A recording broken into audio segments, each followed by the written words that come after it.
Okay, so are you ready to explore the afterlife? Always ready for a deep dive into the unknown.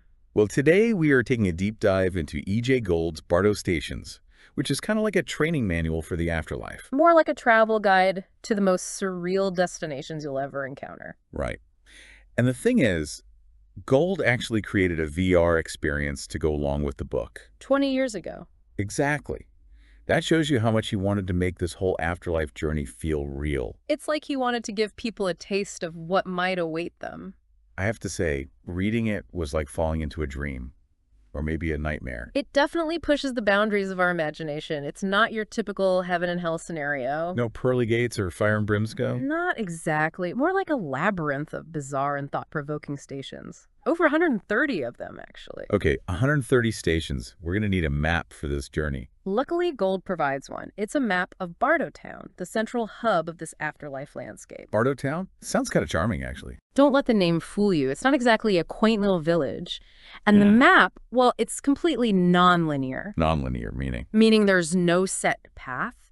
Your journey through Bardo Town is determined by your actions, your desires, even your unresolved issues from life. So it's like a cosmic choose-your-own-adventure. Exactly. Every choice you make has consequences. It's all about navigating those consequences and hopefully moving toward a more enlightened state. That's both fascinating and slightly terrifying. Yeah. It definitely makes you think twice about those everyday choices, doesn't it? Perhaps. But ultimately, the Bardo, as Gould presents it, is about growth and transformation. It's a chance to confront our deepest selves and evolve. Okay, so we've got our map. We've got this sense of a non-linear, consequence-driven journey. Are you ready to visit some Bardo stations? I'm ready. Where do we start? Let's begin at the beginning, shall we? The mortuary. The mortuary.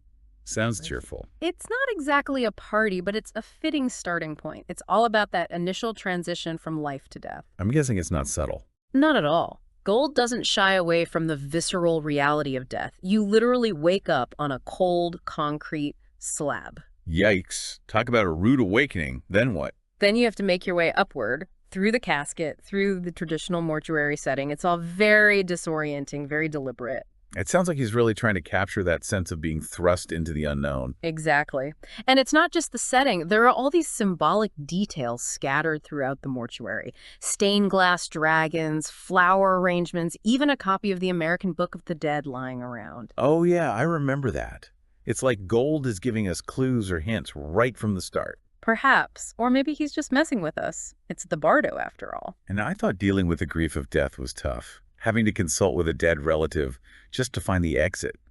Talk about a bizarre family reunion. It's all part of the journey, isn't it? Our relationships, our past experiences, they all follow us into the Bardo. And those interactions can shape our path. Okay, so we've navigated the mortuary, had our awkward chats with deceased relatives. Where does the Bardo's bizarre travel itinerary take us next? How about a dip in the ocean? Let's head to Atlantis. Atlantis. Okay, things are getting interesting. I thought we were done with the whole death thing. Why are we going underwater? It's all about symbolism. Think about it. Atlantis submerged, hidden, mysterious. It represents a descent into deeper consciousness. Ah, I see. So it's not about a literal underwater city. It's about exploring those hidden parts of ourselves, those things we might keep submerged in life. Precisely. And those soul houses that Gold describes, they're like little metal containers where our spirits are stored. What do you make of that imagery? It's definitely creepy. But I guess it could also be about how we try to compartmentalize ourselves to neatly categorize and contain our experiences. That's a really insightful observation. And then there's the escape, the dome cracking, the water rushing in, that frantic scramble to get into the silver capsule. Yeah.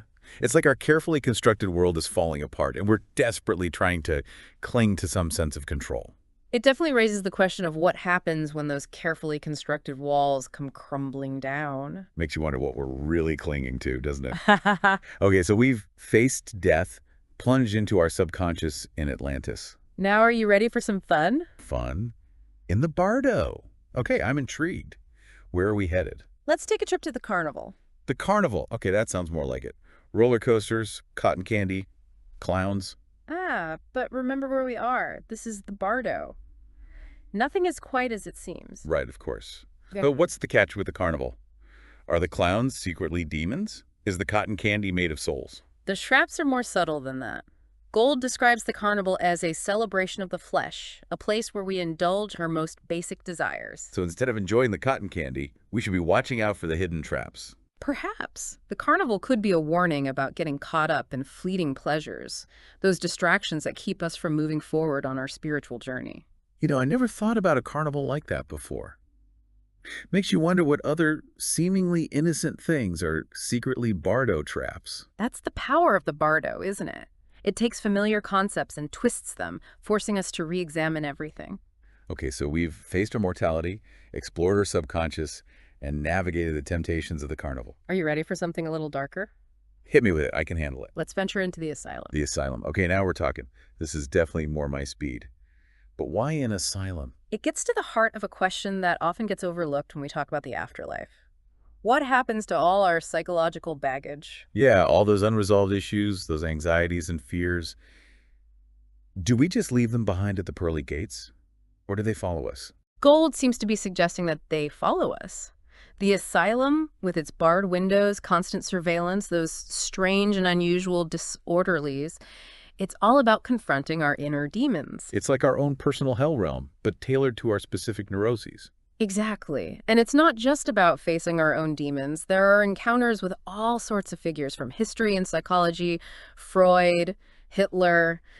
It's like Gold is saying that even those iconic figures are still grappling with their own complexities in the afterlife. Makes you wonder if anyone truly escapes their baggage, doesn't it? Perhaps it's not about escaping it, but about learning to manage it, to integrate it into our being. Okay, I'm officially spooked. After that glimpse into the asylum, I need a break. Yeah. Is there anywhere in Bardo Town where we can just chill out? Maybe someplace a little less intense. Exactly. How about we take a stroll through Paris Park? There's Kark. Okay, now we're talking images of charming cafes, cobblestone streets, maybe romantic walk along the Seine. Well, it is a park, yes, but remember, this is Bardo Town.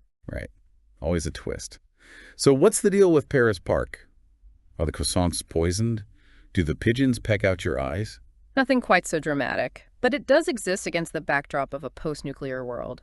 There's a prison camp nearby, barbed wire fences, watchtowers. Whoa.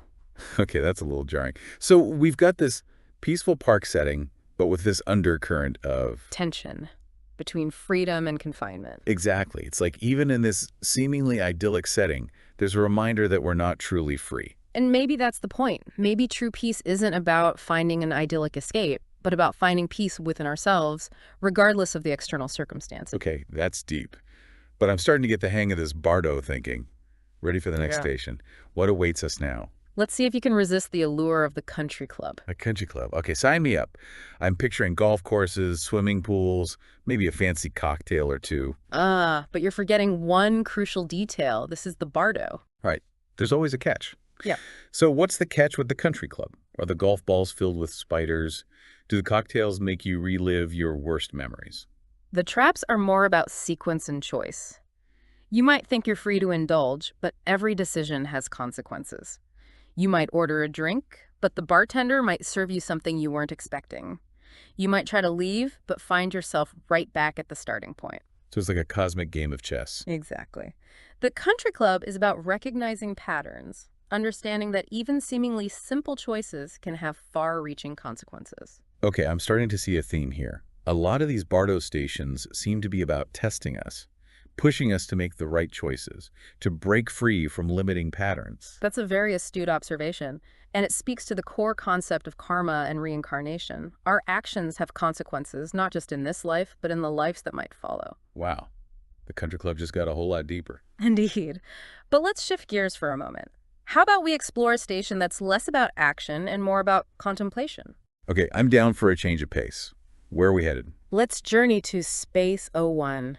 Space 01. I have to admit, that one didn't stick out in my memory as vividly as some of the others. What's it all about?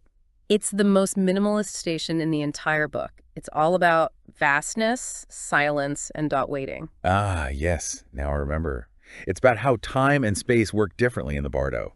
It's like hitting the pause button on existence. Precisely. No distractions, no temptations, just you and the endless expanse of space. I can see how that might appeal to some, but honestly, Yeah. it sounds kind of terrifying. Being alone with my thoughts for an eternity. No, thank you. I understand the feeling, but think about it this way. What if that vast emptiness is an opportunity?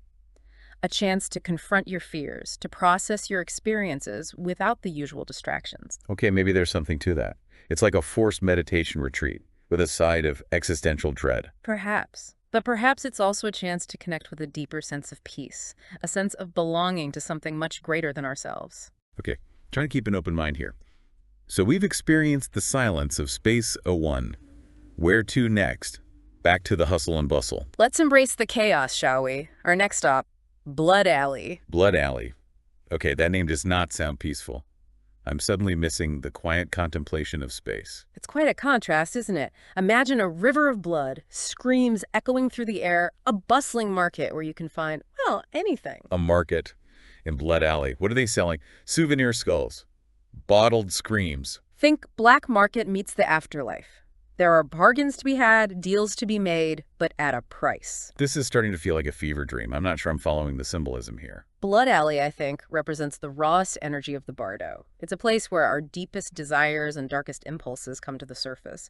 It's a reminder that even in death, we're not free from temptation, from the shadow side of our nature. Feels like a test of our willpower, a challenge to resist those primal urges. Perhaps, but it's also about choice. Remember, the Bardo is about navigating consequences. What we choose to engage with, what deals we make in Blood Alley, it all shapes our path.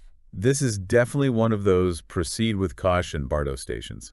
Anything else we should be looking out for? Well, there is one interesting detail Gold mentions. Amidst the chaos of Blood Alley, tucked away in a shopping mall basement, there's a Bardo training center. Wait, seriously? A training center? In a blood-soaked shopping mall? It seems that even in the most unexpected places, opportunities for learning and growth can arise. But even in Blood Alley, even in the face of our shadow selves, there's a chance for transformation. Exactly. So we've navigated the chaos of Blood Alley, hopefully with a little Bardo training under our belts, ready to see what other bizarre destinations this map has in store. Let's step into grandeur. Our next stop is the Grand Hotel. The Grand Hotel. Okay, now you're speaking my language. Right. I'm picturing luxurious rooms, lavish feasts, maybe a rooftop pool with a view of the entire Bardo. You're not far off. Gold paints a picture of opulence, a place where every desire can be fulfilled, every comfort provided for. Tempting, isn't it? Incredibly tempting. Sign me up. But you're forgetting where we are. This is the Bardo, and nothing is truly as it seems. The Grand Hotel, for all its splendor, is ultimately a trap. A trap. But how can something so luxurious be a trap? Because it's designed to lure souls back into the cycle of reincarnation. Remember that core concept in Buddhism, the idea of attachment and liberation.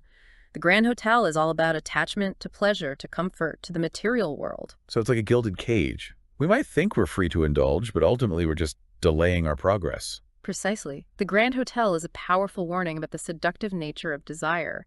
It's a reminder that true liberation comes from letting go of those attachments, from seeking a higher state of being. Okay, I'm starting to see the danger here. It's like that saying, you can check in, but you can never leave. A fitting analogy for the Grand Hotel, indeed. It's a reminder that even in the afterlife, we need to be mindful of what we choose to cling to. So, admire the architecture, but resist the urge to book a room. Got it. Wise words for any Bardo traveler. Okay, on that note, where to next? I think it's time to confront a transition that awaits us all rebirth. Let's visit the Crusher. The Crusher. Okay, that sounds intense and maybe a little bit painful.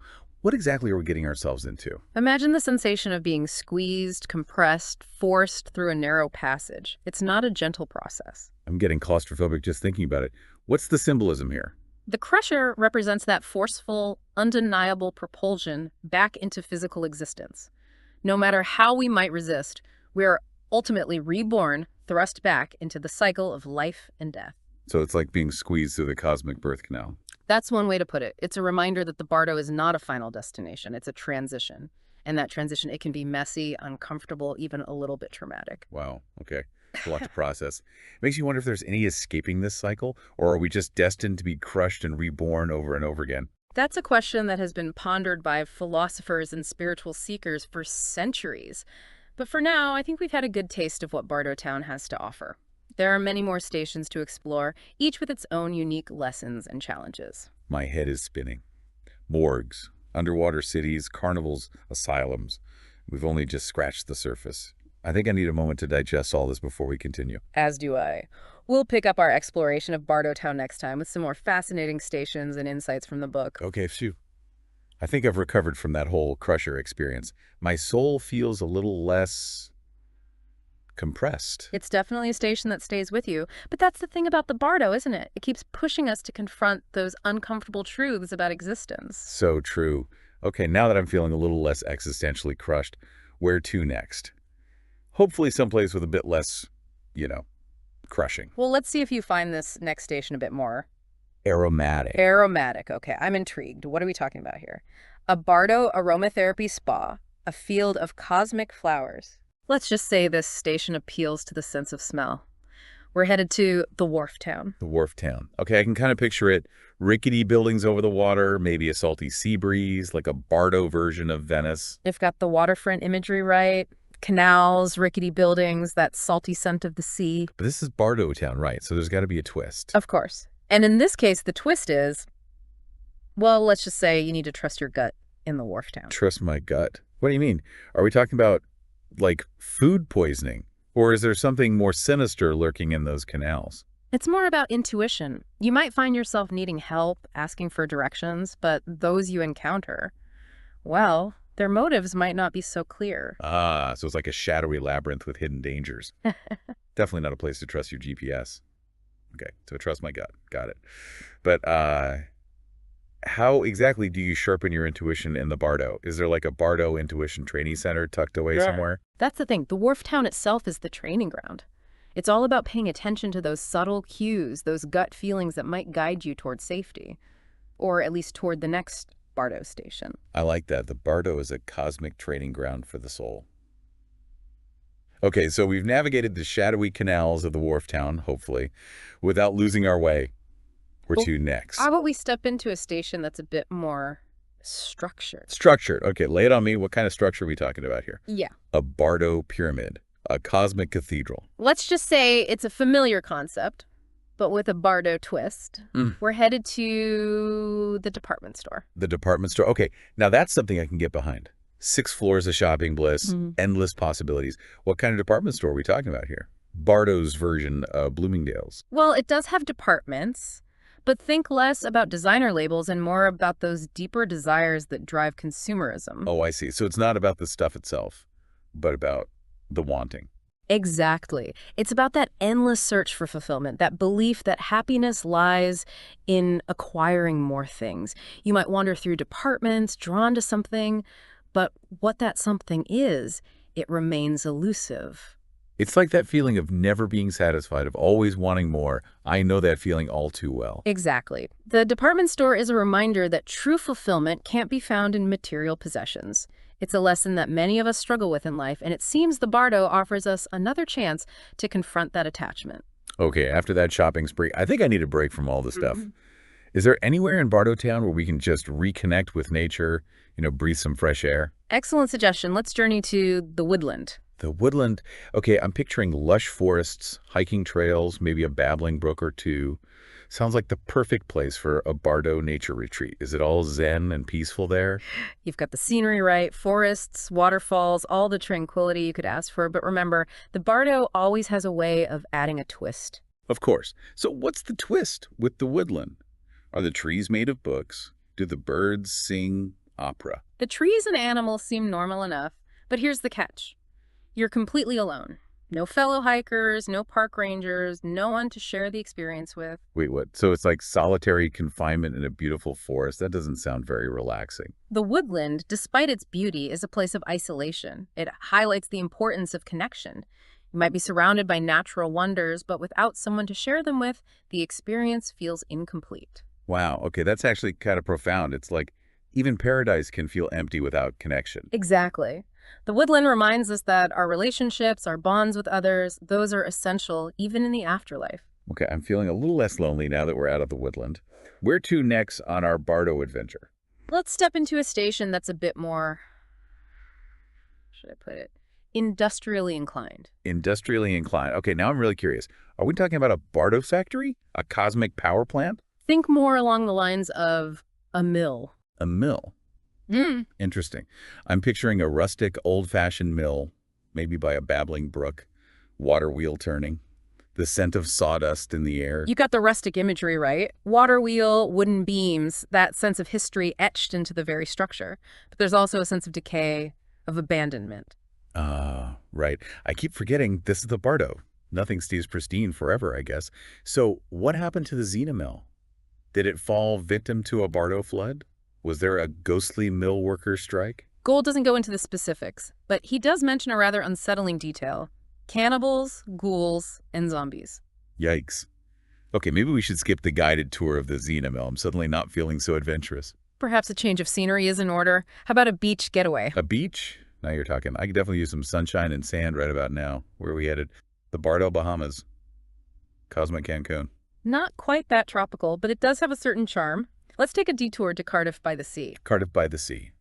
Okay, I'm picturing cobblestone streets, quaint shops, maybe the scent of salt air. You'll find all of that, but it's not exactly the laid-back beach town you might be envisioning. There's a certain mystery to Cardiff by the Sea. Mystery. Okay, I'm intrigued. But also a little apprehensive. Spill the details. What makes Cardiff by the Sea so different? Well, for one thing, there's a magician's lair and an alchemist's shop. It's as if the town itself holds secrets, hidden knowledge waiting to be uncovered. Ooh, I love a good mystery. But what kind of knowledge are we talking about here? The secrets of the universe.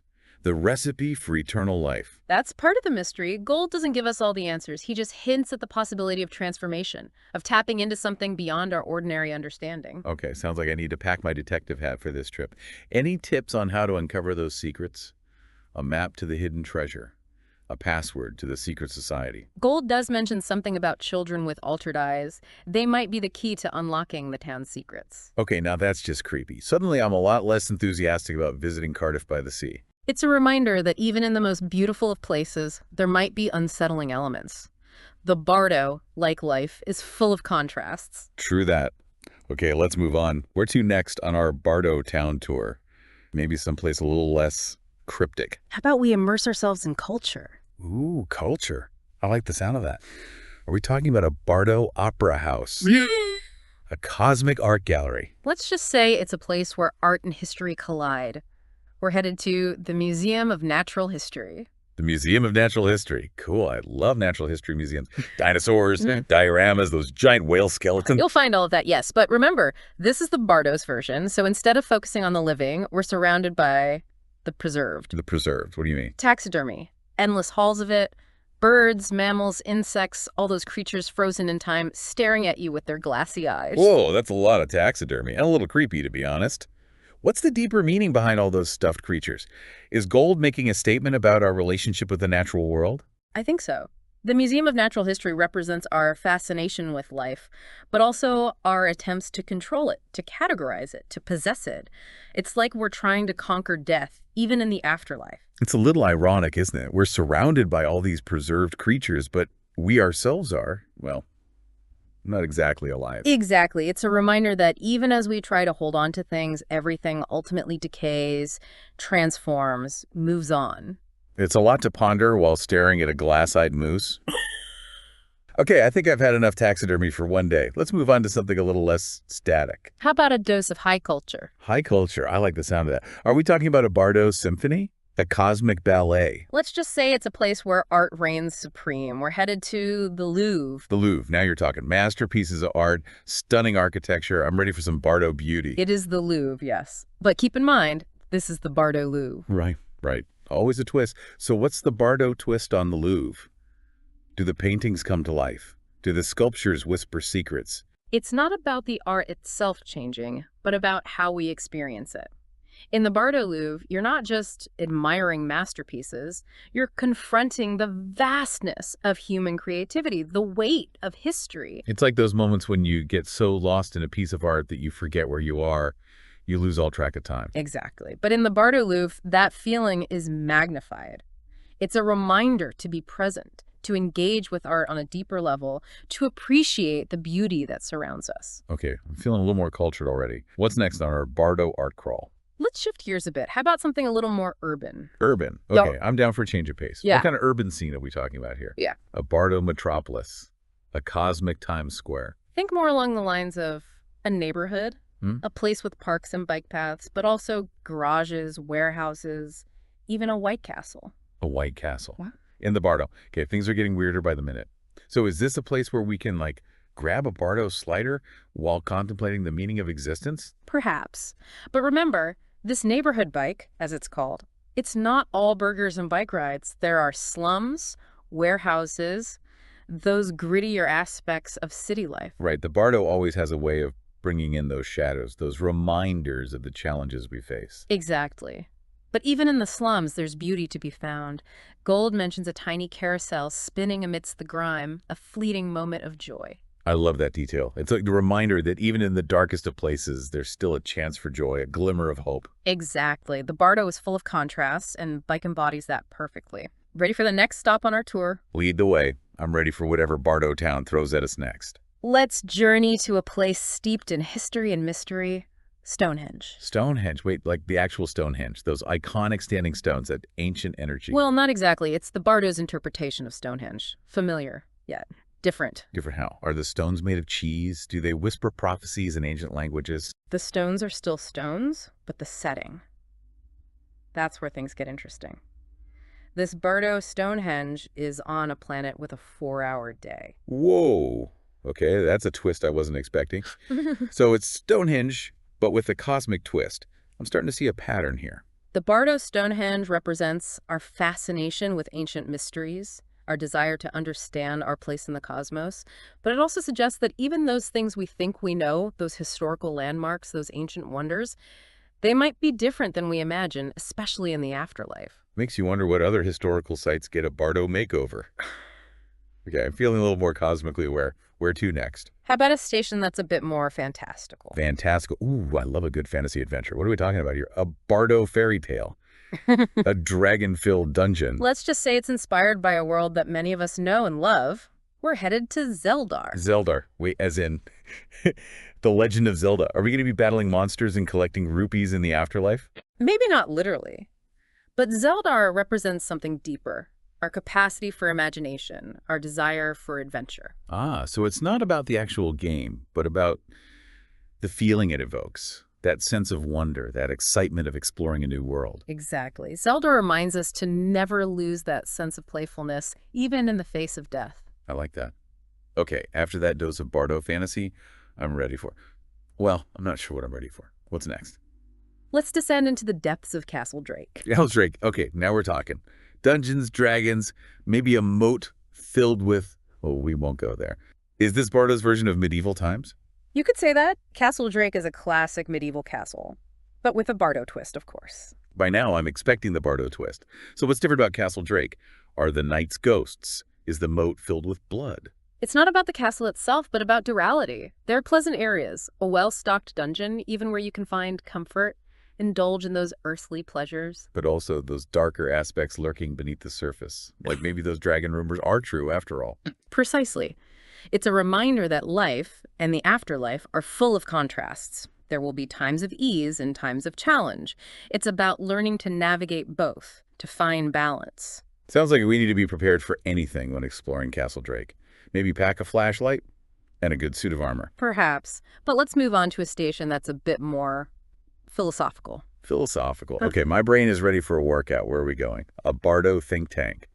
A cosmic philosophy seminar. Let's just say it's a place where we can question everything we think we know about reality. We're headed to Plato's Cave. Plato's Cave. Okay, now that's a name I recognize. I vaguely remember something about shadows and illusions, but I have a feeling Gold's take on it is a little different. You are correct. Gold reimagines Plato's allegory of the cave. Souls trapped in cells, communicating through avatars, and a giant, shape-shifting, jellyfish-like creature in the center of it all. Whoa. Okay, that's definitely not how I remember it from philosophy class. So what's the takeaway from this Bardo version of Plato's Cave? It's a challenge to question our perception of reality. What if what we believe is real is just a shadow play on the wall of a cave? What if there's a much larger, more complex reality beyond our grasp? Okay, my brain is officially hurting, but I think I'm starting to get it. It's like the Bardo is constantly pushing us to expand our understanding of what's possible, of what's real. Exactly. And that can be a pretty mind-bending experience. Tell me about it. Okay, I think I'm ready for something a little less Existential. Where to next? Let's visit a station that's a bit more grounded. Grounded. Okay, I'm down for some stability after all that heady philosophy. What are we talking about? A Bardo nature sanctuary. A cosmic meditation retreat. Let's journey to the Rat Run. The Rat Run. Okay, that name does not inspire confidence. Are we talking about actual rats? Because if so, I'm out. I am not a rat person. Don't worry, it's not about literal rats. It's more about the feeling of being lost and disoriented, of running in circles without making any progress. Ah, okay, so it's more of a metaphorical rat race? Sure. Still not exactly my idea of a relaxing border experience. It's definitely not the most pleasant station, but it's an important reminder that the Bardo can be confusing, frustrating. We might feel like we're making progress, but then we end up right back where we started. Sounds like my experience with online dating. The Rat Run reminds us to stay focused, to keep seeking the light, even when we feel lost. Okay, I'm holding on to that thought. The light at the end of the Bardo tunnel. As you should. Hope is a powerful force in the Bardo. All right, I'm back. Ready for more Bardo exploration. Though after that rat run, I gotta say, I'm kind of hoping for a station that's a little less stressful. Well, let's see if the next stop is a bit more your speed. How about something playful? Playful. Okay, now you're talking. Maybe some Bardo swing sets, cosmic hopscotch. Let's just say it's a place designed for souls on the verge of rebirth. We're heading to the playpen. The playpen. Okay, I'm having flashbacks to like sticky floors and screaming toddlers. Hopefully this Bardo version is a little more zen. Think less about screaming toddlers and more about, well, newborns.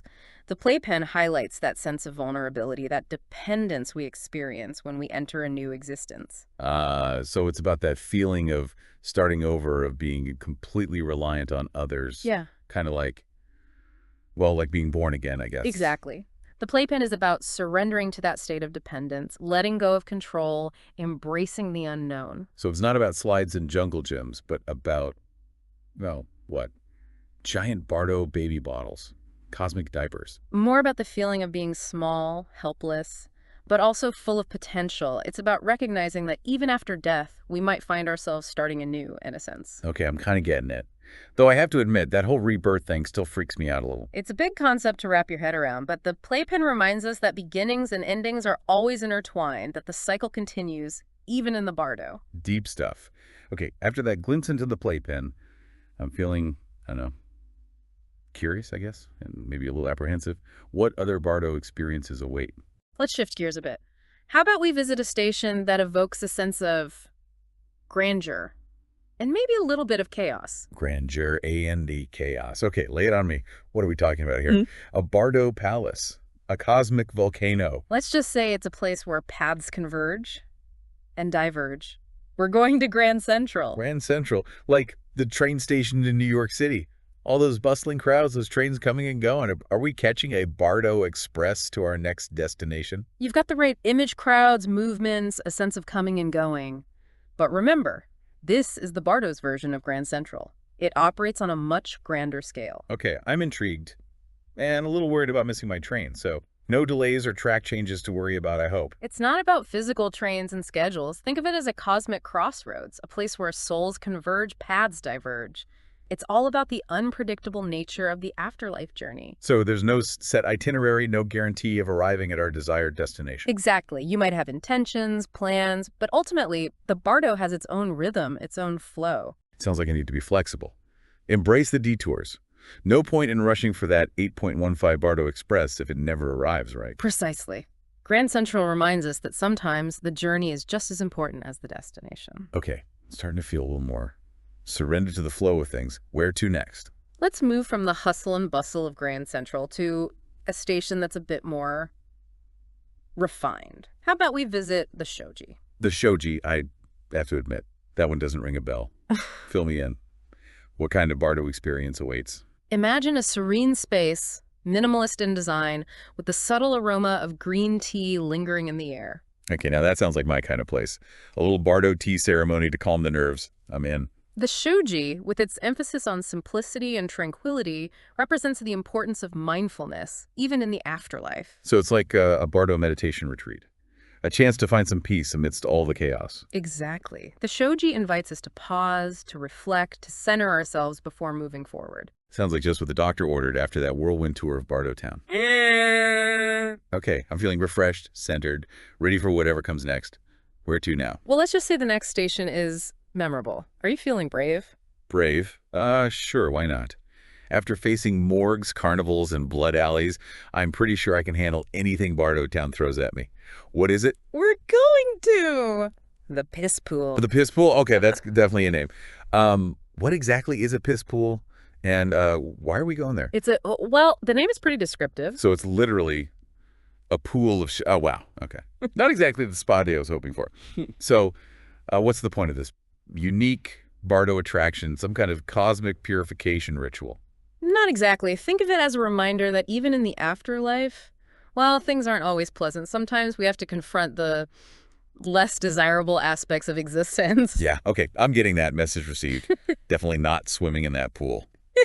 Moving on. What else is on the agenda? How about we check into the last resort? The last resort. Oh, that doesn't sound good. Is this like a cosmic motel for souls who've given up hope? A Bardo retirement home? Think of it as a place where, well, where hope dwindles. A dilapidated building, perhaps once grand, now faded and forgotten. It's where despair sets in. So it's like the ultimate Bardo bummer.